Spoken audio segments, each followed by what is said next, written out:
بسم الله الرحمن الرحيم waxaan ka hadlaynaa verbs waa ficilo group 2 group hore aan kasoo hadlay 10 marka 10kii kale oo labaad aan bilaabana watch waa daawo listen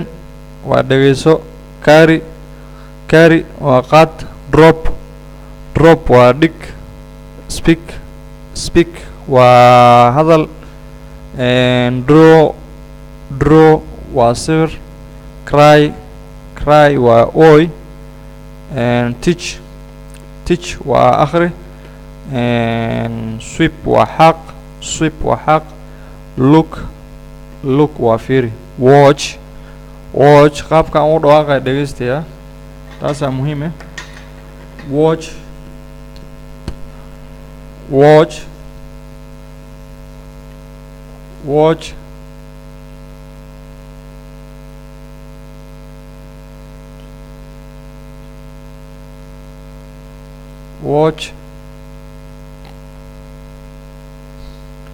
watch listen qaabka aad u maqlaysid u qoro watch listen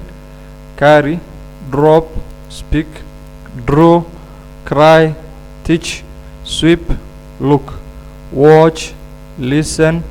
cry drop speak look sweep teach cry draw in qaabka ugu wanaagsan aad ku baran lahayd ereyada waxaa weeye inaad isticmaashid erayadan maalin kasta waan soo maraan hadalaheenan gashanaa hadalaheen waan ku hadalnaa waan ku isticmaalnaa marka waxaa ahaa intaad baranaysid luuqadan mathalan marka had dadka la hadlaysid isku day inaad aad isticmaashid mathalan look fiiri intaad ruux leedahay look isticmaal waad qabanaysaa sweep haddaa ruux ku leedahay meel xaq sweep dheh waayo isticmaalkooda haddaa yar badis intaa hadda isticmaalaysid aa luuqa baranaysid waad qabanaysaa luuqada laakiin haddaad meel ku qortid oo iska tuurtid waxba kuma anfacayso marka luuqadda waxay u baahan tahay hadal inaad ku hadashid aad jajabisid ay u baahan tahay hana ka xishoonin hal mar aan ku celiyo cashirka watch macno kala yeelan kartaa laakiin hadda ficil ahaan watch waxay waa daawo listen waa dhageyso carry waa qaad drop waa dhig speak waa hadal draw waa sawir cry waa ooy teach waa wax bar mise akhri sweep waa xaq look waa fiiri.